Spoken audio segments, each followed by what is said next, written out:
Lloyd Levenson, partner at Cooper Levenson.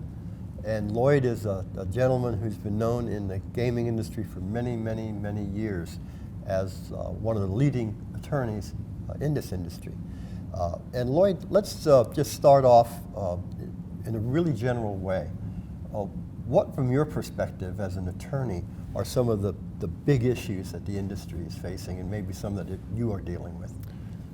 Well, what surprises me the most is that internet gaming is so successful in New Jersey, where I'm based, and it's also successful, not to the same degree, in Nevada, because it's only poker, and in Delaware, but it's a small state, that other states have not joined in approving internet gaming. I don't get it. Now you have the sports wagering, which started in New Jersey, basically, after Nevada, of course, so I'm talking about post-PASPA, and now you have a run with many states joining up, so, and many, many more to come. But I just don't understand what the hesitancy is about internet gaming if there is such a joinder with regard to sports wagering. So that's a mystery to me. Good.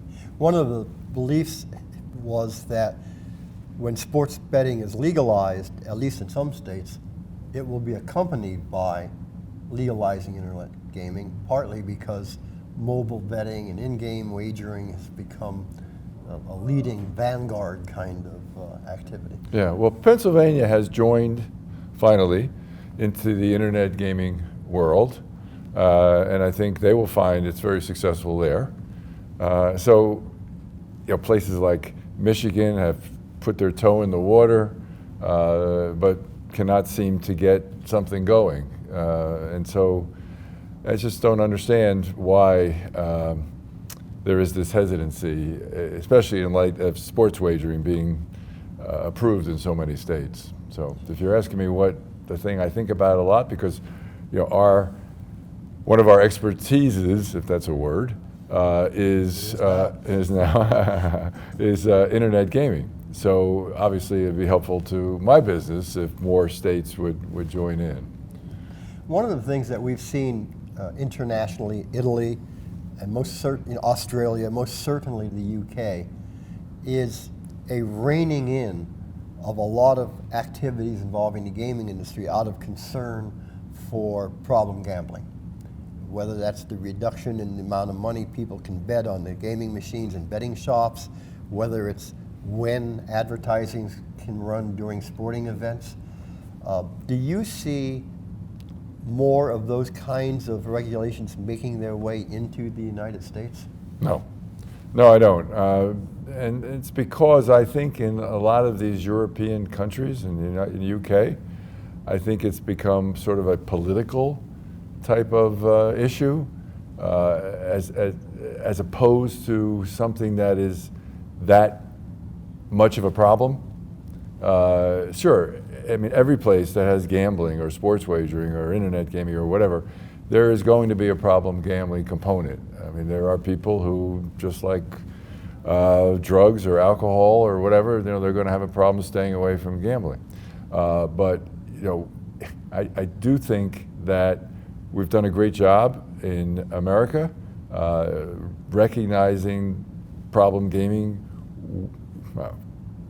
decades ago, and having the casinos and manufacturers be sensitive to that, aware of it, and not take advantage of problem gamblers. I don't know if the same could be said for places outside the United States. And also, it has not become a political issue in the United States. One of the things that's different between the United States and some of these other countries where these folks are coming over from Sweden and the UK, these sports betting companies, and all of a sudden they're in an environment where there's not a national government making a law. There's 50 states, there's the District of Columbia, there's all these different jurisdictions. Thank God. Yeah, absolutely. And we actually have more jurisdictions than that, because every Indian tribe is a sovereign state. So we have multiple jurisdictions in this country. And that has also been something that has vexed people in the gaming industry because the cost and the time to get licensed in multiple jurisdictions is so great. And on one hand, that's a barrier to entry, but on the other hand, it's an expense and a diversion of time. Do you see that that will ever become consolidated in some way through compacts or through states honoring each other's licensing processes and so on? No. Okay. No, the short answer is no. And interestingly enough, this is my 35th straight year at this event. It used to be the World Gaming Congress, now it's G2E. And I can tell you I put on a program in the first of those 35 years talking about reciprocity and will it ever occur.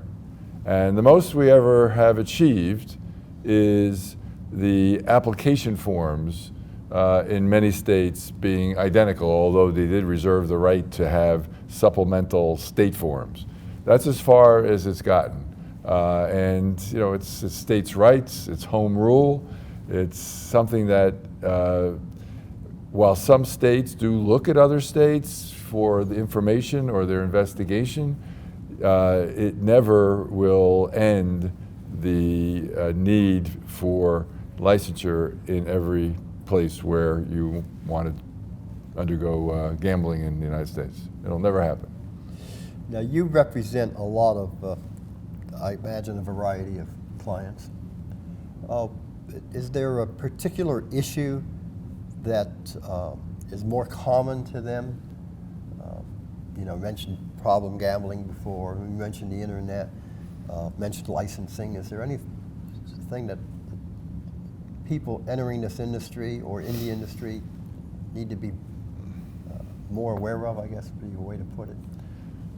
Well, you know, you hit on it to a degree. I mean, we have all of these different states, Indian tribes and the like, where you need to get licensed. I think, and this is, I guess, self-serving, I think that companies that come in and think they can do it themselves are making a big mistake. It's one of those, you know, pay me now or pay me later kind of things, because if you're not familiar with the process, if you're not familiar with the people who are regulating the gaming in a particular state, it could become very difficult, and it can extend the time to get to market.